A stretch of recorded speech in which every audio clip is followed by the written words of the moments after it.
Salut les amis, j'espère que vous allez bien. Moi, je vais super bien. C'est encore moi, Stanislas Traoré, crypto trader, crypto investisseur, passionné du business et de l'entrepreneuriat et également investisseur immobilier. Les gars, aujourd'hui, je suis en présence d'un monument. Un monument dans le monde de la finance du pays, Burkina Faso. C'est lui-même qui m'a entraîné dans ce monde de finance numérique, trading, crypto, blockchain, etc.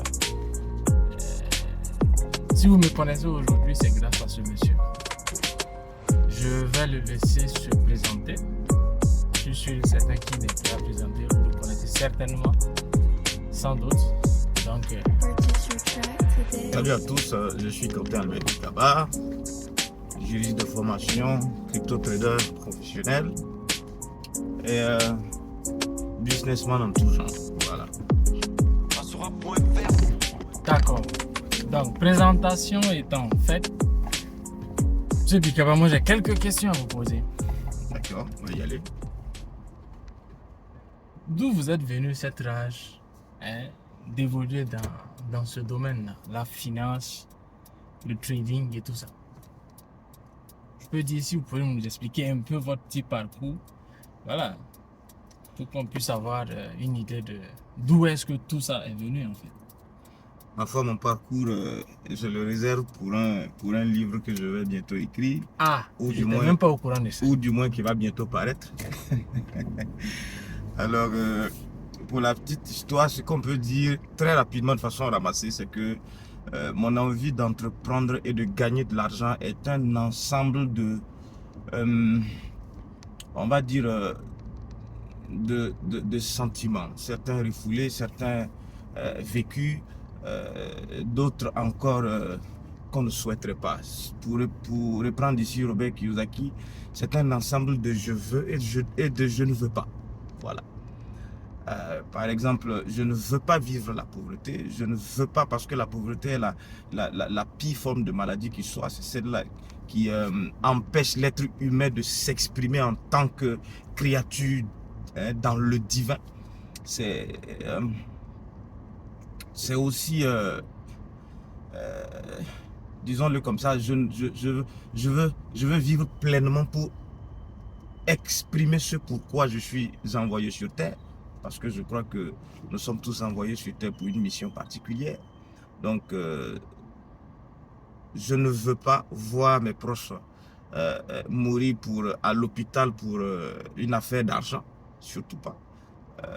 Je veux pouvoir découvrir le monde. Et pour tout ça, cet ensemble de je veux et de je ne veux pas, il faut de l'argent, quoi qu'on le dise. Pour ceux qui n'aiment pas l'argent, eh c'est très bien. Et ceux aussi qui disent que l'argent ne fait pas le bonheur, c'est bien, je le dis souvent, donnez-le-moi, moi j'ai bien envie d'être malheureux. Voilà.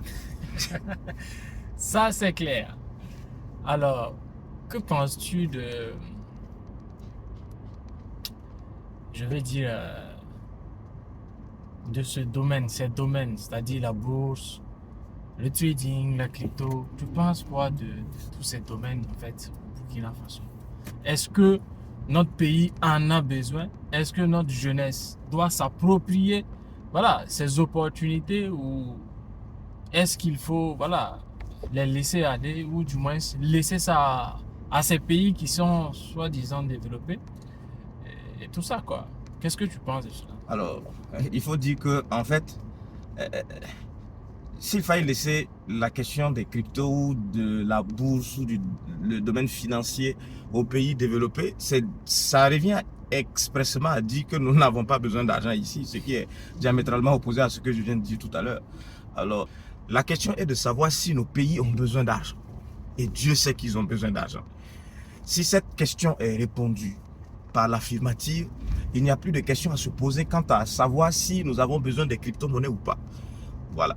La question qui reste donc de poser est de savoir est-ce que nos pays sont prêts? Parce que force est de constater que la plupart de nos dirigeants, si ce n'est ces derniers temps où les jeunes commencent à arriver au pouvoir, la plupart de nos dirigeants sont un peu de la vieille école et sont un peu réfractaires à la question du numérique.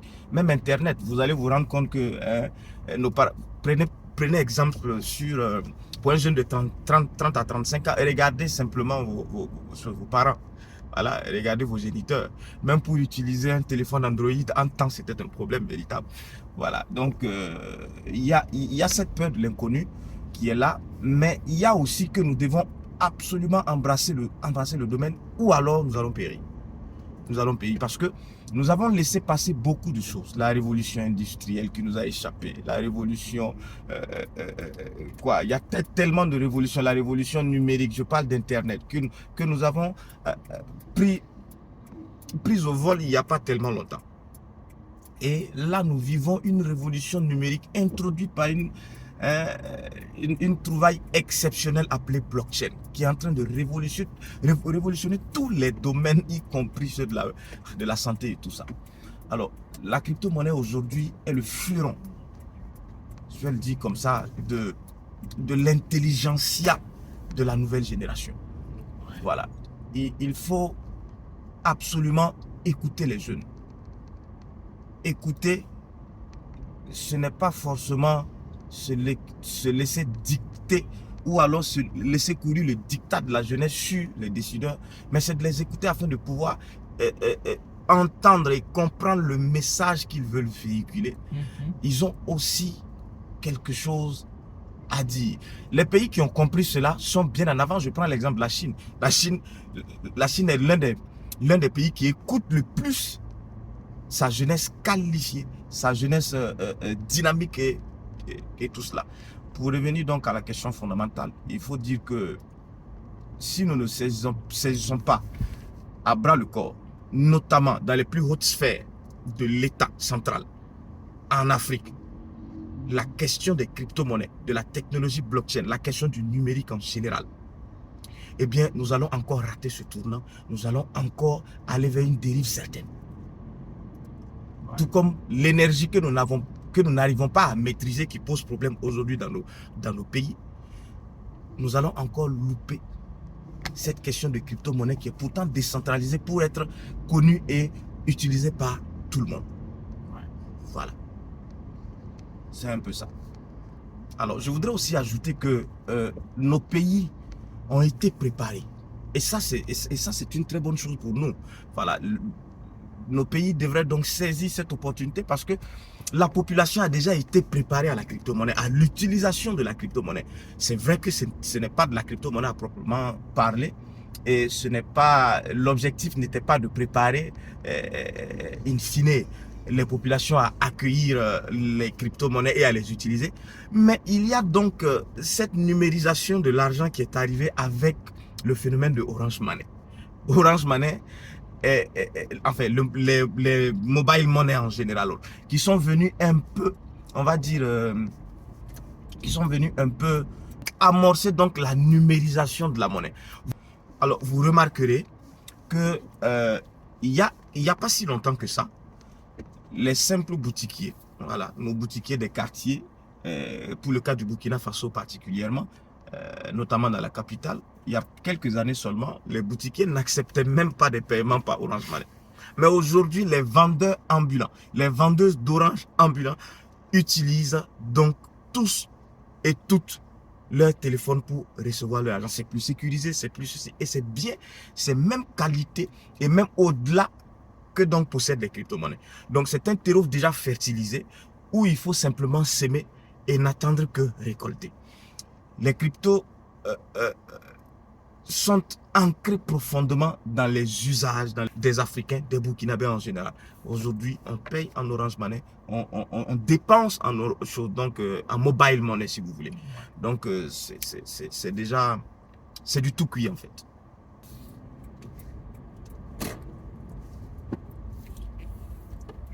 Alors, par rapport toujours aux crypto-monnaies, je ne sais pas si tu as certainement fait la même remarque que moi, que les jeunes ne s'y intéressent pas vraiment. D'ailleurs, j'ai fait une vidéo sur ça hier pour un peu, voilà, parler un peu du fait que on ne sent pas l'engouement en fait, voilà, des jeunes vis-à-vis des crypto-monnaies, de la bourse. Pourtant, bon, on sait que la majorité des jeunes sont connectés Voilà. Ils sont au courant de pas mal de choses qui se passent sur Internet. Donc, je ne sais pas si tu as fait peut-être la même remarque que moi. Oui, la remarque est bien pertinente parce que mais cela se justifie par, on va dire quoi, le caractère craintif. Le caractère craintif donc des jeunes, notamment africains, voilà, face à l'inconnu. Lorsque on ne connaît pas un domaine, cela implique et donc induit automatiquement la peur du domaine. À cela, il faut s'ajouter les oui-dire. Les oui-dire, ça et là, qui sont tantôt fondés, tantôt pas fondés. Parce qu'il faut dire aussi qu'il y a certaines sociétés ou certaines plateformes d'investissement, voilà, qui sont arrivées, disant donc faire dans le domaine de la crypto-monnaie. Pour la plupart du temps, ce n'est pas le cas et ce sont des pyramides de Ponzi. Donc, l'attraction massive des gens vers ces plateformes-là a créé une sorte de découragement et on va dire quoi, les gens les gens se sont, pas de démystification, les gens se sont heurtés à quelque chose, ils ont été découragés. Ouais. Voilà. Mais on va dire que c'est de leur faute un peu parce que les gens ne vont pas à la formation. Lorsqu'on demande à quelqu'un de payer 100 à 150 000, voire 250 000, 500 000 pour une formation en trading, il ne veut pas. Le problème, c'est bien celui-là. Alors qu'ils sont friands d'investissement. Ouais. Voilà.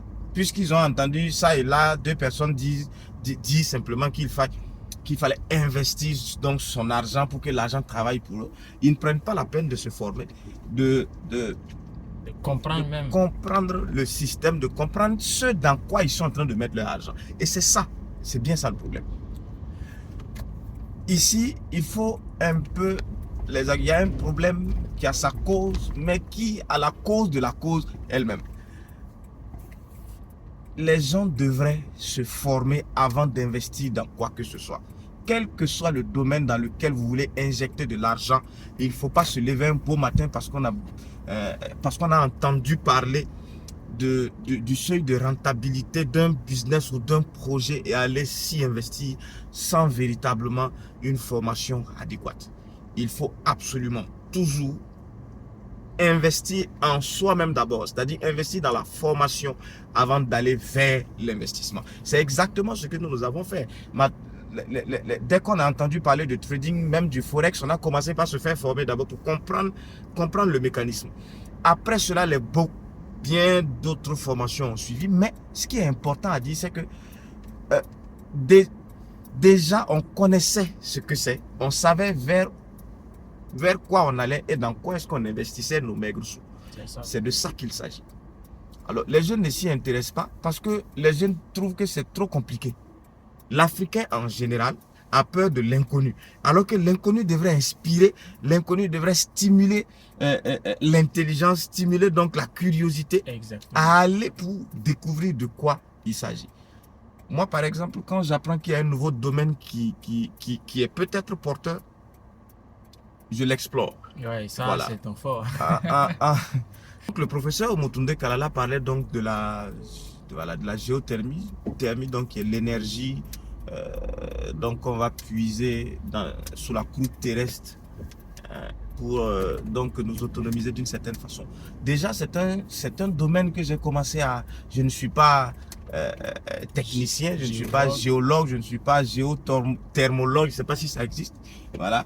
Mais j'apprends déjà, je lis des choses dessus pour ne pas rester bouche bée lorsque on aborde le sujet. Il s'agit déjà d'une culture générale et de voir dans quelle mesure on peut monétiser le domaine. Qu'est-ce qu'on peut faire? Et je sais déjà qu'en Guadeloupe, ils l'ont expérimenté.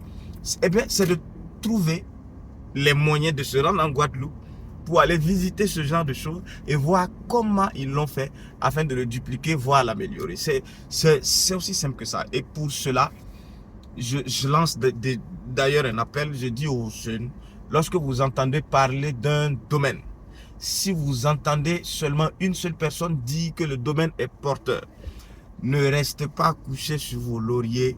Levez-vous. Apprenez. Internet est là aujourd'hui. Internet est votre ami. Google est votre ami. Allez sur Internet.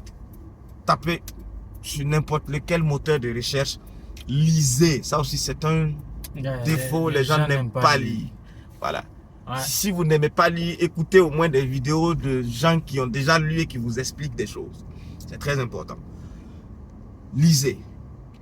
Cherchez ensuite à comprendre et à voir comment les choses fonctionnent. Et je vous assure que vous allez trouver votre... vous allez pouvoir tirer votre épingle du jeu. C'est sûr, c'est certain.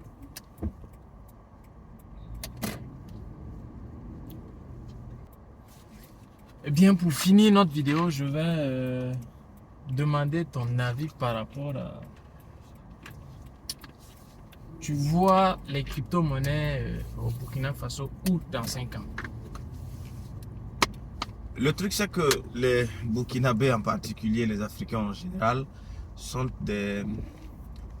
toujours des militants de dernière heure. On arrive généralement sur les segments lorsque ceux-là ont déjà pris de l'ampleur. Alors que l'investisseur ou celui qui devient, c'est celui qui détecte une opportunité avant qu'elle ne devienne évidente. Exactement. Et c'est ça, justement, le chose. Mais pour ceux qui y sont déjà et qui y auront investi quelques sous, voilà, ils pourront naturellement se frotter les mains.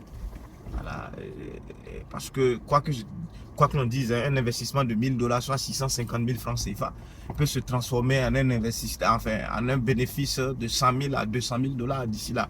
Parce que les cryptos sont en train de remplacer la finance traditionnelle, notamment avec l'adoption des ETF, avec les grandes banques comme BlackRock et JP Morgan. Voici des choses qui vont absolument propulser les crypto-monnaies vers des positions stratosphériques. Ce qui va se passer, c'est que les Burkinabés et les Africains en général la grande masse va embrasser les crypto-monnaies à la dernière minute, au moment où le Bitcoin sera déjà à 500 000 voire 1 million de $. Un seul Bitcoin. Alors qu'à l'heure où je vous parle, il est autour de 70 000. Voilà, 70 000 $. C'est dommage, mais c'est la triste réalité comme ça. Ouais. Ceux qui sont déjà, qui auront investi quelques sous, vont se retrouver à... Voilà. À jouir de ce qu'ils auront gagné. Naturellement. D'accord, les amis, merci de nous avoir suivis. C'était Stanislas Traoré et Monsieur Bikaba. À la prochaine pour une autre vidéo.